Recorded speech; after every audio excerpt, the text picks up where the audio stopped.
حل باب القصر. دخل الكليس في ممشى طويل تتوسط نافورة كبيرة مصنوعة من أجود أنواع الرخام المزخرف بنقش دقيق ورائع.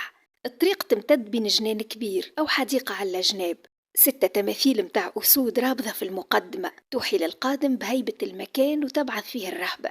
وقف الكليس وتحل الباب للأمير محمد. هبط منه وهو يستوي في كسوته ودخل لجناحه وحس خطوات صباته تنقب الأرض.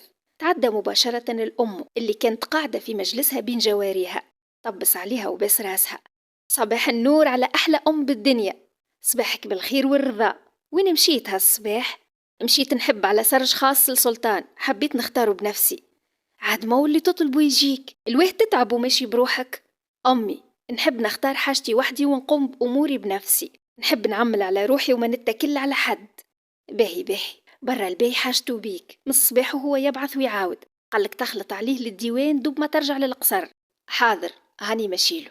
في ذمان تربي وليدي، باسلها يدها وخرج يزرب للديوان وين كان بوه يدير في الحكم ويحب يتعلم ويتهيأ للمنصب من توا. محمد تحصل على تربية فخمة، حرص فيها بوه الباي على انه يتعلم على يدين افضل العلماء في البلاد، تضلع في اصول الدين وتمكن من الادب ومارس غرامه في الفروسية والتدرب على السلاح. كان اخذ من كل شيء بطرف، امير صغير ورغم نبوغه في كل شيء لكن كان متواضع وبعيد على التسلط، لانه مازال ما حنكتوش السياسة ودولبها. تعدى هاك الأسبوع بين الديوان والقصر، منساش خلاله محمد باش يبعث كمية من الذهب بالعم فتحي باش يضخم ويطعم بها السرج، وزادوا معاه زمردة زرقاء نادرة وصى إنها تكون في طليعة السرج. وصل الذهب في صندوق جايبينه الصبيحية، وهاك الصباح تعدى مر على عائلة فتحي. خوفهم كان كبير من هالثروة اللي في أمانتهم، وأي شيء قد ينقص منها ينجم يكون لهم مصيبة ما همش قدها.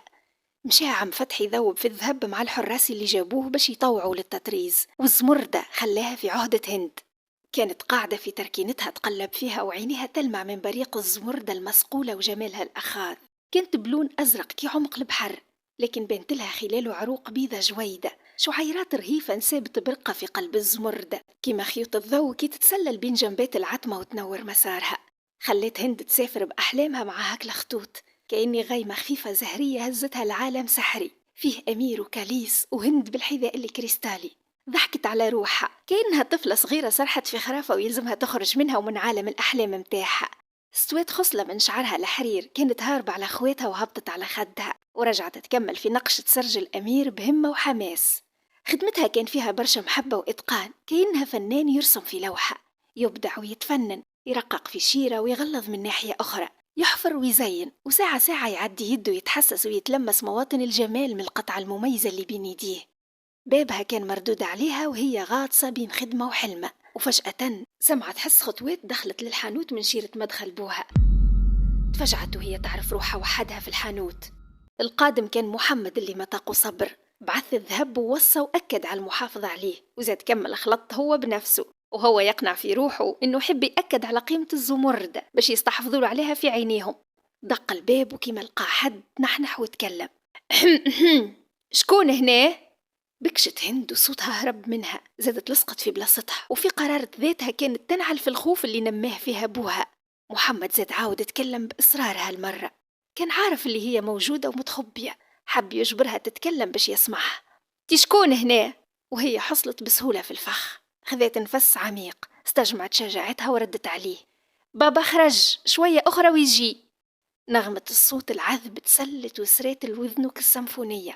تبسم، زعما الواحد ينجم يحب من مجرد نغمة الصوت؟ زعما كيفاه وجهها وعينيها شنو لونهم؟ صوتها جاه عذب لذيذ يسري في البدن مسرى الدم في العروق. حس برعشة من رجفة الصوت اللي تكلم، تمادى وشدوا الفضول وطمع فيما أكثر. أخرج وكلمني. هزت هند حاجبها وهي تسمع في الطلب الجريء والغريب متاعه، بسمت بتمسخير. هاو ظهر عنده الحق من أبوها في خوفه عليها وتحذيراته الدايمة ليها. عايشك ومن فضلك أخرج البرة حتى يرجع بابا. محمد شدوا الضحك كيفاش قاعدة تطرد فيه وهي ما تعرفوش حتى شكون، تكبس وتكلم بحزم. تطرد في الأمير محمد يسميك ربي. تفجعت وتربثت، الشيء اللي خلاها تقف في بلاصتها تحب تهرب، ومخها قلها خليتها والسيد هذا باش يبصيكم، وحلت وحلت عائلتك معاك. تعصر في يديها وهي واقفة، لكنها تحدث في روحها إنها يلزم تتصرف بحكمة ورزانة، للدنيا تاكل بعضها وتكر على عائلتها بمصيبة هما ما همش حملها. سيدنا أنا ما نعرفكش وما نقصدش، وأنا ما نخرجش، بابا هو اللي يتصرف. عجبه جوابها وردها عليه بكياسة وبعزة نفس، لكنه حبها تطلب منه السماح. هكا ظهر له هذا اعتذارك هو من غير طلب السماح، نستنى. زادت تربثت وخاضت وهي مش متعودة تحكي مع حد غريب، خلي باش تطلب منه السماح.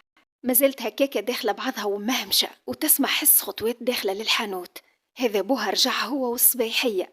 تربثت كيف لقى محمد واقف في وسط الحانوت. سيدنا مرحبا، يسلمك. حبيت نأكد على الزمردة، راهي عندها قيمة كبيرة عندي، وماذا بيا نتسلم سرجي من هنا لآخر الأسبوع. كيف يحضر تجينا للقصر باش تتسلم حقك وناخذ منك السرج. هو يحكي وهند كبست على الزمردة اللي كانت في يدها وقلبها يرجف وساقيها ترعش من الفجعة. رد بوها حاضر سيدنا، وهو نفض كسوته وجا خارج مع صبيحيته. فادد من جاية البو اللي قطعت حبل الوصل بينه وبينها. زعما شنو اسمها؟ مش فهم روحه علاش مصر هالإصرار الكل على معرفتها. أما هند بدخول بوها طاحت على الكرسي وسويقاتها خذلوها. ملا فجعة وكبسة كليتها. ربي سبحانه انقذها من أزمة وشيكة. لبدت حتى وفاة الحديث والأمير خرج. هو يستنى في فرصة باش يراها، ومتأكد اللي باش يخلقها الفرصة هذه بطريقة أو بأخرى. وهي تنفست السعداء خاطر تنقذت في آخر لحظة من موقف كاد يخرج على سيطرتها، وبقات تحمد في ربي اللي هو وفى على خير. زعما مر على خير كما تظن هي. ما كانتش متوقعة ولا عارفة إيش مش يجرى بعده وين باش يوصلها. المكتوب ما منوش هروب، أمر السلاطين طاعة والقلب له أوامره، وكلمة القدر هي الأولى والأخرى. زعما شنو باش يجمع بيناتهم وكيفاش ووقتاش. الأمير خرج منا مع صبيحيته وعم فتحي تنطر جا عند هند. ما صدقوا خرج باش يستفرد بها ويفهم منها شصار. يحس فما مصيبة من رجاية محمد ضاغطة وكاتمة على صدره، اللي ثقله وتعبى هالأيامات أكثر من اللازم من الغسرات اللي عاشهم خلالهم. هند خرجت البرة؟ عينيها وساعوا لها التهمة وهي ما زالت باركة في بلاصتها. ما لقاتش لا قوة ولا جهد باش حتى تقف. ليه بابا هك جيت على غفلة ولقيته البرة وانا في بلاستي. زاد قرب منها يثبت ويستفسر، ايديه وعينيه بقسماته وتعابيره الكل تقول اللي هو يستنطق فيها. باهي كلمك؟ تردت هند أما مش مستانسة تكذب على أبوها. صرحته أي أي بابا. عينيها ضيقت ولمعت لمعة متاع اختر وخوف على بنته، وحتى هند خافت وحست بالتهديد من خزرة عينيه. في ساعة داركت الموقف باش تبرر له وقتله. هو قعد ينادي يا أخي، قلت له بابا خرج، قال لي أخرج كلمني، قلت له لا الحديث مع بابا وانتي جيت، هذا ما صار. فتحي ضرب بيديه على فخاذه وهو يتغبن، حاسس اللي محمد ورجيته حاجة أخرى غير السرج، ويحاول بالسيف إنه يكذب إحساسه. خايف على بنته وحاسس اللي هي الهدف الحقاني من زيارته.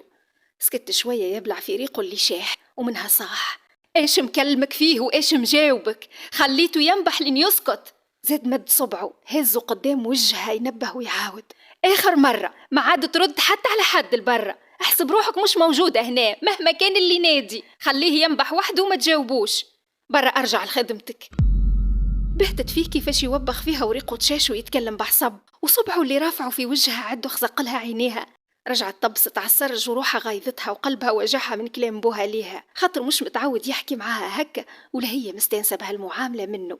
صدرها ضيق وفدت، رميت السرج وقامت دخلت للدار تشوف أمها شطيبت، وهي من طبعها كي تتغشش تولي تاكل أكثر من لازم. مشيت تقربع في الطناجر النحاس الداخل، لقات قدامها أمها خالتي حبيبة اللي كي شافتها كاكا بدت تسأل فيها. شنو كليت استاكا من عند بوك دخلت تلوج على الماكلة؟ جاوبتها وهي معوجة شفتها تتأفف. شي يمي، حد جا للحانوت تسأله هو مش غادي، جاوبته من ورا الباب. يا أخي هو جا وسخسخني. لفت لها أمها تقحر لها، هذاك باش تحرم وما عادش تعاود صنعتك. إيش كلمك فيه انتي؟ ينبح ينبح ويسكت. أمي ولد الباهي راهو، تحبنا نمشيو في السقينة؟ أمها بعد ما كانت تحكي وتكسكس نفضت يديها وقربت منها. واه يا بنيتي تجاوبوا يا ربي شنو منعو؟ سيب هكا تناجر وبرا البيت المونة، هاكا فما سطيل فيه الشريحة منقوعة في زيت الزيتون، خذ منه شوية برا. مشيت هند عبيت صحن تاكل وتعدي بالخبز وهي تبلع وتغص وتدعي لتربح ولد الباي اللي كان لها السبب. هي غاطسة في صحنها وبوها ناداها من الحانوت. هند يا هند تحرك خلي نكملوا هالصفاه. نفضت في سعيديها تزرب وهي تسب في الجدرة الأولى متاع الباي وتتكرم. غسلتهم ورجعت تعاونت هي وياه باش لصقوا قوالب الزينة المذهبة على السرج. رصت لهم يتفارعوا معاه حتى للمغارب، وبوها ما تهنى إلا ما كمل وهو ينهج ويكح ويمسح في جبينه وفمه. هند ولت خايفة عليه وحاسة اللي بيه حاجة. تعب ولب العرق وهو حارس يحب يكمل يلصق الزمردة ويتهنى عليها في بلاصتها. حتى نطقت هند: بابا يزيك انت تعبت اليوم، برا ارتاح. توا نسكر انا الحانوت ونكمل نسهر على سرج، نتحفن ونمسح ونلصقها انا الزمردة، وكي تقوم انت الصباح بإذن الله تو تلقاها حاضر. هزوا لما ليه وخلينا نرتاحوا. شايع فيها عينيه وخزر لها اللحظات وهو ساكت، ما نقشهاش وسمع كلامها. وهي جات قعدت ورا الباب بعد ما سكرته، كليت قدمة ورجعت سهرت في تركينتها. صقلت الزوايد متاع الذهب، حكت ولمعت، مسحت التبر ونظفت، شدت مقدمة السرج وقاعورتها ولصقت الزمردة في مكانها. قعدت مشوار وهي نازلة عليها حتى تأكدت اللي شدت بلاصتها. بدأت تمسح فيها وتعدي في يدها عليها بتبسيمة حالمة. شافت روحها تتبختر في لباس أميرات، زمرد مرصع تاجها وعلى روبتها وفي يدها ورقبتها. ضحكت من منامة اليقظة اللي عايشتها. حضرت الروحة ولبدنها كيفاش غاطسة في سروال بالتكة واسعة عليها، فوقه مريول فضيلة وشعرها اللي ملفوف في تقريطة تونسية. سيبت اللي في يدها وقامت للمراية اللي في الحانوت تخزر الروحة. من حقها تحلم، وشنو اللي خصها؟ عندها عينين كبار ومرود الكحل اللي ما يفارقهمش، بلون أخضر فزدقي يتبدل مع الأحوال للقري ولا حتى للأزرق المتماوج ساعات. تغطيه أهداب كحلة كثيفة طويلة يتمنى أي راجل يسكنهم ويتسكر عليه بيهم. فوقهم حواجب مرسومين رسم من عند ربي، خشم جويد صغير تحته غمازات يزينوا ضحكتها، شفايف مليانة حمرة قانية دم، بوسة خال في رقبتها تجلب نظر، زادت من جاذبيتها الرقبة البيضة جمارة اللي تسحر. البدن مليان أبيض كالمرمر، صدر بارز وخصر جويد وسويقات صغيرين. بدن جميل ذاته صفات. صحيح ما قراتش في الكتاب، لكن تعلمت تفك الخط وتحسب. علمها أبوها وكان ديما يحرص باش يجيب لها كيف يلقى فرصة كتيبات ولا قصص باش تقراهم هي واخواتها وما تنساش اللي تعلمته. نهدت ولمت شعراتها النافرين من قدام، لفتهم في وسط الفولارة ورجعت تأكدت اللي الزمردة في بلاصتها. زادت لمعتها وعدت يدها عليها للمرة الأخيرة. تأخر الوقت برشا، وقبل ما تطفي الضوء رجعت لها باستها تودع فيها وفي أحلامها معاها. عجبتها برشا وقعدت قلبها معلق بيها. لفت السرج وحطته في بلاصته لبوها، طفيت الضوء وسكرت مليح ودخلت رقدت في بلاصتها بجنب أخواتها البنات. مدت ظهرها على الحسيرة بعد ما تفقدتهم وغطتهم مليح، حطت يدها على راسها وغمضت عينيها تخمم حتى هزها النوم. رات روحها في حلم، هي تجري وفرس يجري وراها، فارس يمد في يده باش يشدها وهي تفلت منه، وباللي حاولت باش تهرب منه لكنه تمكن باش يشدها في الآخر. كان ملفوف بلباس الحرب، كان صوت الحديد يصلصل وشوشلها وقلها: واحدة بواحدة وما عندك وين تهرب مني. بيت نومها مكسر بأحلام مزعجة راودتها، فاقت مفجوعة وهي تعيط: السرج السرج. جتها أمها تجري من برا: لطف عليك هند، شبيك؟ السرج هاو هزوا بوك من الصباح بكري، تقول تهمة ويحب يرتاح منها. حطت يدها على قلبها وجبدت النفس، واليد الثانية توخر بها في شعرها اللي قلقها وعرقها. الحمد لله، حلمت به تسرق وشفت فارس يجري ورايا وشدني. لطف ميمتي، كابوس، أول مرة نحلم هكا. دارت أمها في ساعة تكبس في روحها باش بنتها ما تراش ملامح وجهها اللي تبدلت، وترسمت عليهم نظرة خايفة مرعوبة. هذاك غير خاطرتي رقدت مخر برك. قوم قوم عايش بنتي، نهار راح، افطر وخلينا نخملوا باش تمشي انتي للحانوت. بابا مش هوني، ما عندي علاش نحل فيه الحانوت. وكملت أمها خرجت من البيت ووجهها أصفر من الفجعة باش ما تثبتش فيها هند وتزيد تشخشبها.